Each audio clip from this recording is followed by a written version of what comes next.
ডাকুন না প্রেসকে, আমি কনফেস করব। গত 40 বছর ধরে এই জায়গায় রাজার মতো রয়েছে, কোন রকম কলঙ্ক ছাড়াই। তারপর হঠাৎ করে কোত্থেকে একটা অচেনা লোক আসে আর গুজব ছড়ায় যে তার থেকে আমি $10,000 লোন নিয়েছি। মূলত আমার সুনাম ক্ষুণ্ণ করতে এই কাজটা করেছে ও। আসলে সত্যিটা কি? এই লোকটা হচ্ছে একটা ব্ল্যাকমেইলার, এমন একজন অভিজ্ঞ ব্ল্যাকমেইলার যে কিনা আমাদের মতো ধনী পরিবারকে টার্গেট করে। আজ সে নিজেই এখানে তা স্বীকার করবে। আমি সবার কাছে দুঃখ প্রকাশ করছি, রাজেন্দ্রনাথের বিরুদ্ধে সব মিথ্যা বলেছি যে তিনি আমার কাছ থেকে $10,000 লোন নিয়েছেন। এটা সত্যি না। এসব কি বলছেন? মিথ্যা কথা বলছেন আপনি। কি সমস্যা আপনার? দেখতে তো ভালো ছেলেই মনে হয়, তাহলে ব্ল্যাকমেলিং কেন? আপনার কাছে মিডিয়া তামাশার জায়গা লাগে? কি পেয়েছে এগুলো দেখো, পুলিশে কি ধরিয়ে দাও। মিডিয়া কি তামাশার জায়গা? সাইলেন্স! রাজেন্দ্রনাথ আসলে আমার কাছ থেকে $10,000 নেয়নি, 10,000 কোটি নিয়েছে। কি 10,000 কোটি টাকা? 10,000 কোটি দেশীয় টাকা। এতগুলো টাকাই উনি ঋণ নিয়েছেন।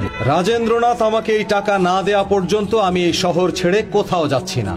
আমি কি ব্রেক নিতে পারি? সরকারি হিসাবে 10,000 কোটি। শালা তামাশা করে তুই এখানে চিল মারাচ্ছিস? তুই $10,000 বলে 10,000 কোটি চাচ্ছিস এখন আমাদের থেকে? শুধু প্রবাসী বলে তোকে কিছু বলছি না। না হলে কি করবি রে? আমি প্রবাসী না হলে কি করতি তুই? আর এক কদম আগালে ও ডাবল থাপ্পড় খাবে। ওখানেই থাক। অনেক কিছুই মানুষের ধরা উচিত না। ফর এক্সাম্পল, আমার কলার। সেদিন রাস্তার মাঝে তোর ভাই আমার হাতে মার খেত, বড় দেখে বেঁচে গেছে। এখন বল, তোর কি সমস্যা?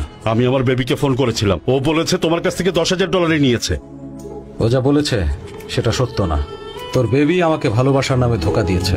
আর ওই সময় জেসিও আমার উপর ফিদা ছিল, সে আমার জন্য পাগল ছিল। জেসি সুন্দরী আর ধনীর একটা প্যাকেজ ছিল, কিন্তু তোর বেবির পাল্লায় পড়ে ওকে রিজেক্ট করেছি। কষ্ট পেয়ে অন্য কাউকে জেসি বিয়ে করে ফেলেছে। জেসি এখন কত টাকার মালিক জানিস? কত? 10,000 কোটি। তোর বেবির কারণে 10,000 কোটি টাকার লোকসান হয়েছে। সেটা এখন কে পোষাবে? ওটা তুই দিবি নাকি তোর বেবি? কে দেবে? দুলাভাই দেবে, আমার দুলাভাই দেবে। মিস্টার রাজেন্দ্রনাথ, এটা যদি বিজনেস লোন হতো প্রবলেম ছিল না। 10,000 কোটি টাকার যে লোন আপনি ওই ছেলের থেকে নিয়েছেন সেটা কোম্পানির কোনো অ্যাকাউন্টস এর খাতায় হিসাব নেই। কোম্পানি তা মেনে নেবে না, এই জন্য আমরা কুইট করছি। 40 বছরের কোম্পানির মান সম্মান ডুবিয়ে দিলি। তুই আসলে কে? তুই কোত্থেকে এসেছিস আর কেন? সত্যি করে বল। যতদূর জানি যে না আগে তোর সাথে আমার দেখা হয়েছে, না তোর কোনো ক্ষতি করেছি আমি। তুই কি চাইছিস? কেন করছিস এসব তুই? আপনি তো ফ্রি আছেন স্যার, তাই না? যদি ফ্রি থাকেন তাহলে আর্জেন্ট দিল্লিতে চলে আসুন। আমি এখানে ডিস্ট্রিক্ট সেন্ট্রাল জেলে আছি স্যার। চলে আসুন, এখানেই কথা হবে। স্যার স্যার স্যার স্যার শুনুন। আসার সময় আপেল আর কমলা আনতে পারবেন? ফল স্যার, হসপিটালে রোগী দেখতে গেলে যে নিয়ে যায় সেই ফল।